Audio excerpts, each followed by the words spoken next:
Oh hi, didn't see you there. Just finished up this pour over nice geisha, trying to dial it in still.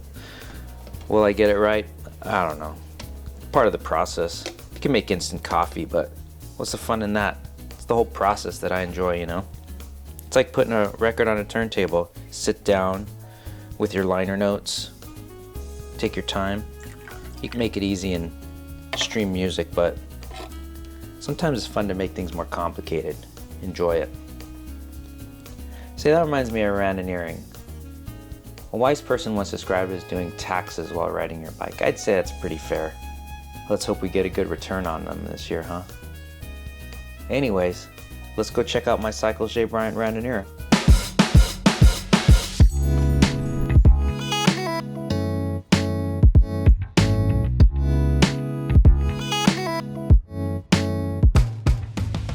Alright, so the video that nobody asked for, but you're here watching. So I guess you like kooks on TV. I'm a kook. This is more kook TV.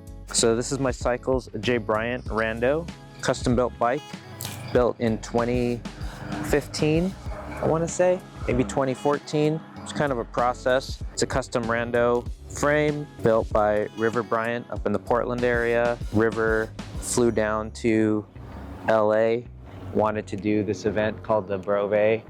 We got some choppers flying by. It's not a locked off set, surprisingly. It's just a backyard. So River came down to LA, wanted to do this brevet, which was to ride from here in Los Angeles up and over 2 mountain passes, and thought it was going to be a good idea. I didn't think it was going to be a good idea, and tried to get out of it, but River was very persuasive and dragged me along. So we hung out basically for the next, I don't know, 19 hours on the bike, 17 hours on the bike, and talked bikes. And at the time I was riding my box dog bike's Pelican rando frame and felt like we really liked a lot of things about bikes, and so my first custom bike. So this is it.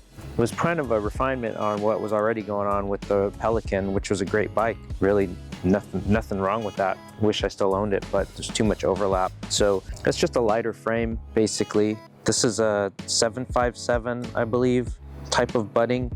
It's kind of black magic, right? I don't understand how it works. Somebody else does, they can explain it. Leave it in the comments, will you? It's a very springy frame, very flexible, has that planing that we all achieve for if you believe in that sort of black magic, which I do. It's actually a pretty sporty bike in that regard, fairly lightweight overall. It doesn't really matter what it weighs because I typically have my rando bag on the front, which always has way more stuff in it than needs to be, so whatever weight savings I have kind of disappear once I put that on. But that's what this bike is made for, to carry stuff for long periods of time and for to still be fast enough to ride. So it's built in the same way I typically have all my bikes. We got a Sun dyno hub, Paul brakes, White Industries drivetrain.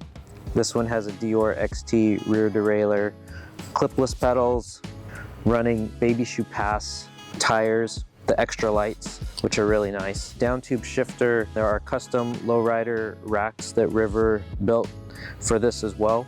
So those can come on or come off.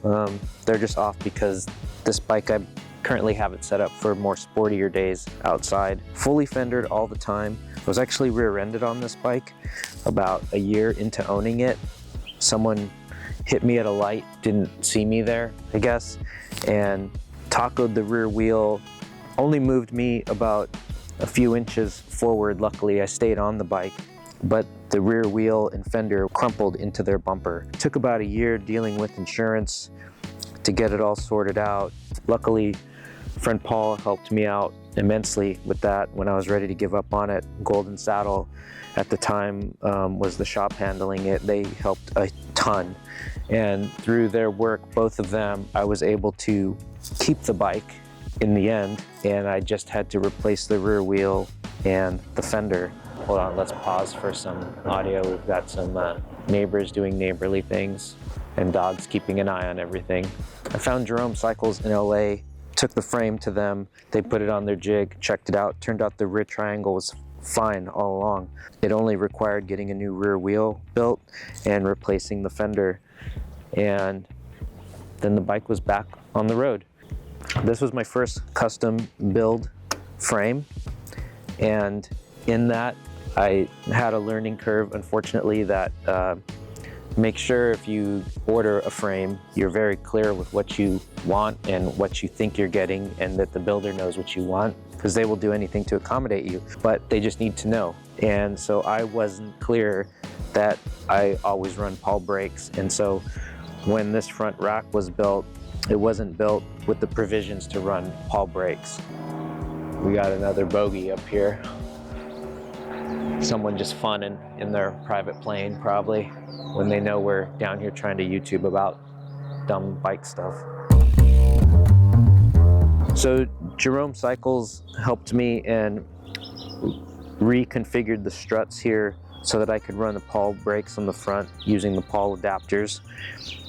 At the same time, there was a slight issue with the stem being a little loose. It needed to be shimmed, and so I just had a new stem built that very closely matched the original stem, but this is a rebuilt stem, custom rebuilt stem in pretty much the same style.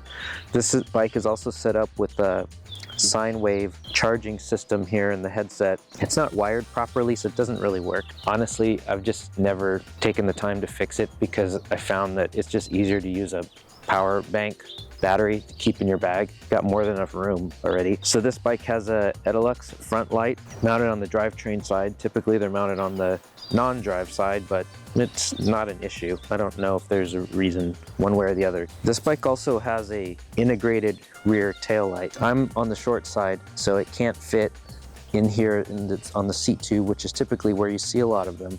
But in my case, the rear fender kind of blocks the visibility of the light. So it's mounted down under the chainstay where it just kind of sits there. At first, I was a little leery about it. I thought maybe it would be damaged. It's kind of in a vulnerable spot. If you're getting too rad or something like that, maybe you could bend it, but I've never had a problem with it in all this time. I've had this bike 10 years this year, so 9 full years of ownership. If you look closely, you'll see this is a Hanjo front fender and a Bertude rear fender. That's because, again, I was rear-ended on this bike, and so Hanjo Bertude. Who just doesn't have spare fenders laying around in their garage? I know some of you out there do it. This guy does. I know you have it. They work fine. It's got an extra hole in here from where it was mounted on a previous bike. Shh, don't tell anybody.